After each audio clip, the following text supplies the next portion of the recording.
Hai, welcome to Artocles. Selamat saya ucapkan buat 4 pemenang yang mendapatkan THR masing-masing Rp500.000. Nama-namanya ada di box bawah. Silakan hubungi admin di nomor tertera. Dan untuk yang belum berhasil, masih bisa ikutan lagi komen asik untuk video ini. Seru-seruan aja ya, jangan ngotot dan maksa. Anggap aja iseng-iseng berhadiah. Intinya saya mau menghibur kalian dengan kasus-kasus yang disajikan. Hari ini kita masuk ke 3 kisah nyata ngeri sesuai dengan request kamu.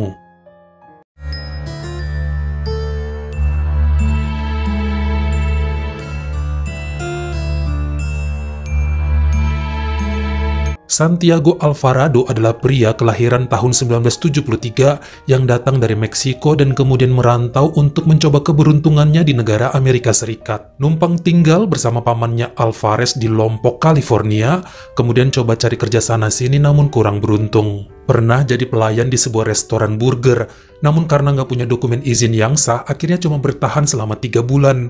Begitu juga waktu kerja di pabrik minuman anggur, hanya sebentar lalu dikeluarkan dengan alasan yang sama.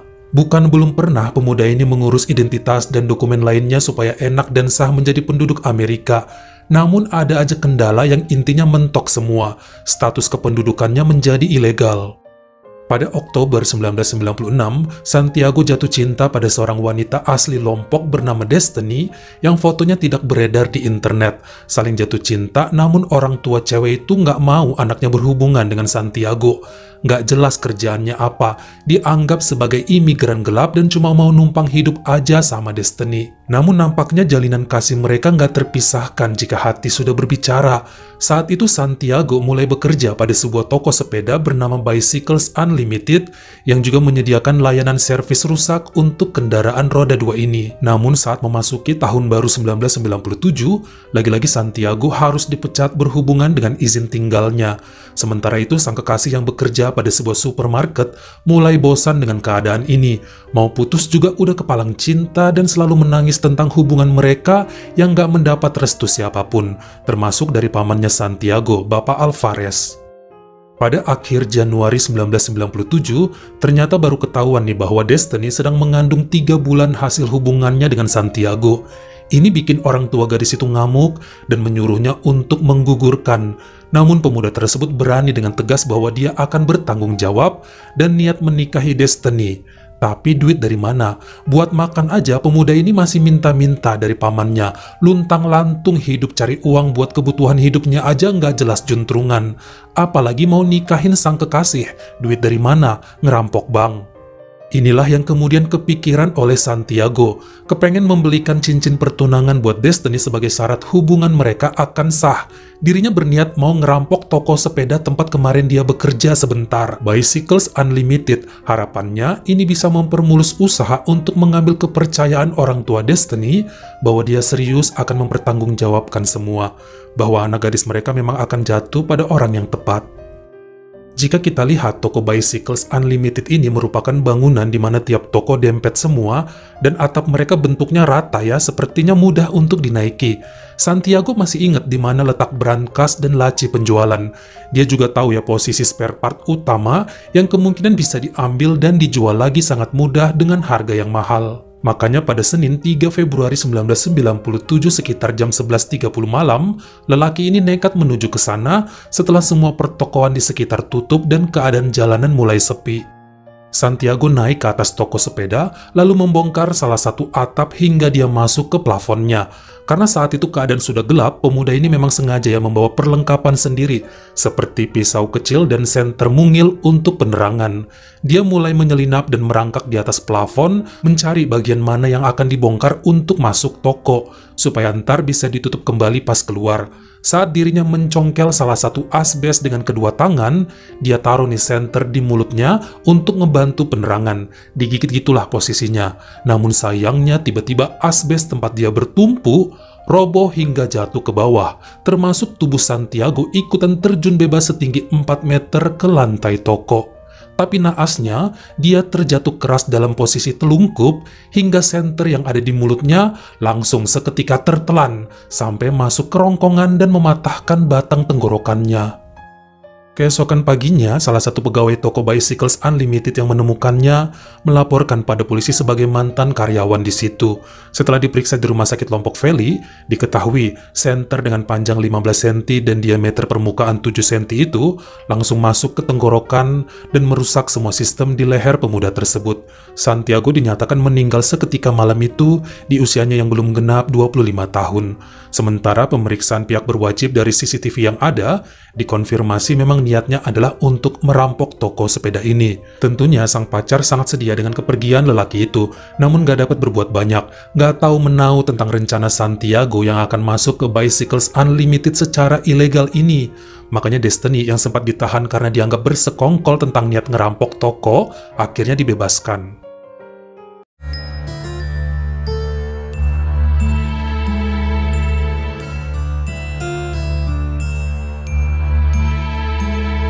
Vanessa Russo adalah seorang gadis cantik dan tinggi yang lahir pada 26 September 1983. Tumbuh besar di kota Roma, negara Italia, dan merupakan anak sulung yang menjadi kebanggaan keluarga.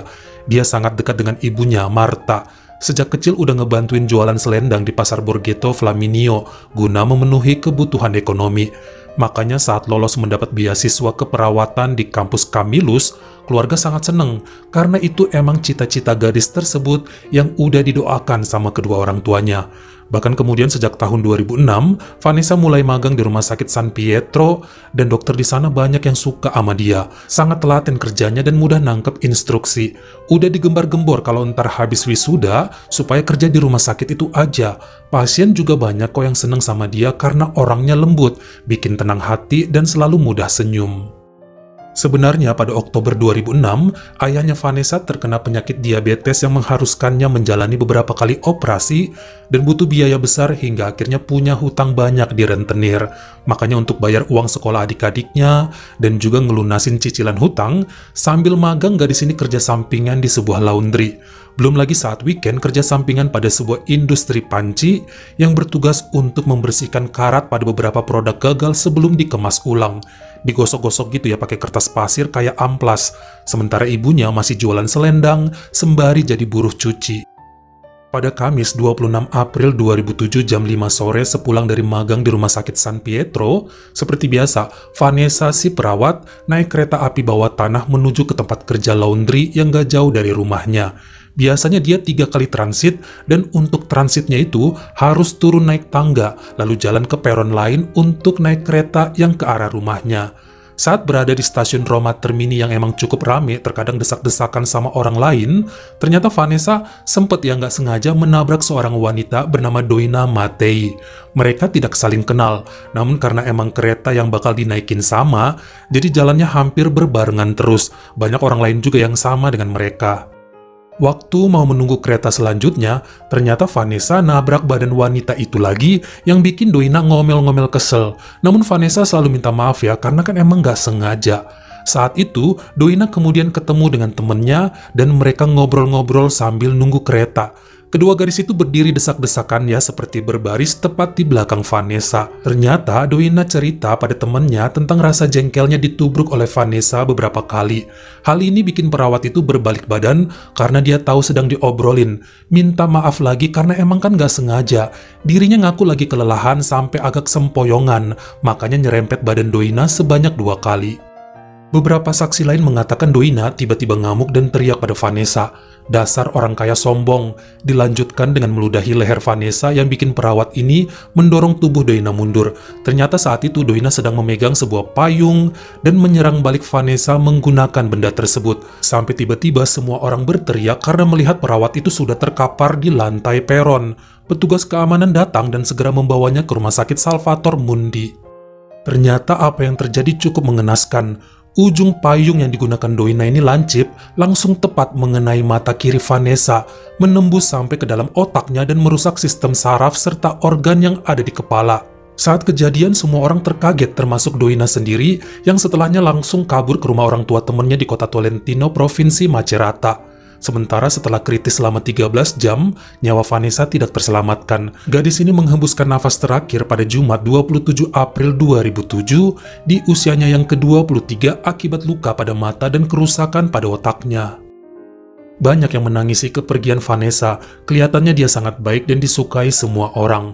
Saat acara pemakamannya aja hampir ribuan pelayat datang, dan upacara peringatan dilakukan selama sebulan penuh. Diketahui kemudian bahwa Doina Matei yang berusia 25 tahun, aslinya dari negara Rumania.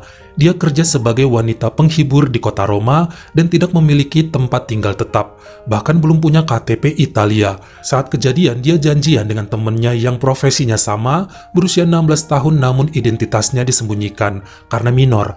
Dari CCTV stasiun Termini dan saksi lainnya, hanya Doina yang terlibat keributan dengan Vanessa, makanya gadis remaja satunya tidak didakwa apapun. Doina pada persidangannya di bulan November 2008 kemudian mendapatkan hukuman 16 tahun penjara atas penyerangan tersebut. Dia ngaku hilaf dan menyesali perbuatannya. Pengadilan menganggapnya sebagai kejadian yang tidak disengaja. Doina juga diwajibkan membayar 760.000 euro pada keluarga Vanessa. Namun karena dia nggak punya duit bahkan dianggap homeless, akhirnya pengadilan yang membayarkan. Sayangnya keluarga Vanessa kecewa saat mengetahui di tahun 2019 Doina sudah bebas karena dianggap berkelakuan baik, jadi cuma menjalani 10 tahun aja, bahkan makin eksis di sosial media yang bikin semua orang geram dengan kondisi ini.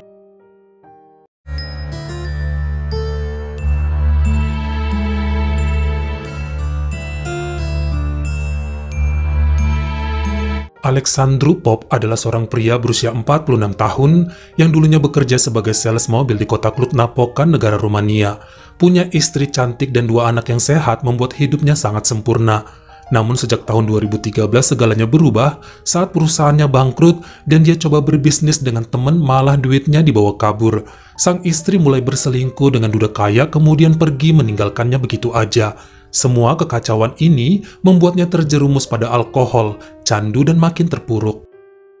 Dalam keadaan ekonomi yang semakin sulit setelah menjual rumahnya dan bercerai, akhirnya Alexandru pulang ke area pinggiran Cluj-Napoca, di mana dia punya peternakan kecil di sana dengan lahan dan rumah mungil yang ada. Dia beli tempat tersebut pada tahun 2009 saat hidupnya masih makmur, niatnya buat hobi dan usaha sampingan aja.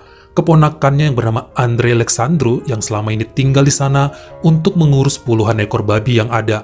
Namun karena udah jatuh miskin dan gak punya rumah lagi, akhirnya Alexandru mau gak mau hidup bersama ponakannya tersebut sejak bulan Oktober 2013. Mulai terbiasa menjalani profesinya yang baru gak terlalu buruk banget lah, beternak babi dan menjualnya untuk kebutuhan hidup dia dan sang ponakan. Di saat yang sama, beberapa kali juga Alexandru mencoba untuk melakukan banding di pengadilan supaya mendapatkan hak asuh anak-anaknya namun gagal karena dianggap belum cukup mapan untuk bisa menghidupi buah hatinya. Ini bikin dia sedih. Alkohol dan rokok menjadi pelariannya terus, meskipun sudah beberapa kali juga ya Andre memberikan peringatan sebab kesehatan pamannya semakin menurun dan badannya jadi kurus, terkhusus dadanya katanya sering sakit, namun susah untuk dibilangin.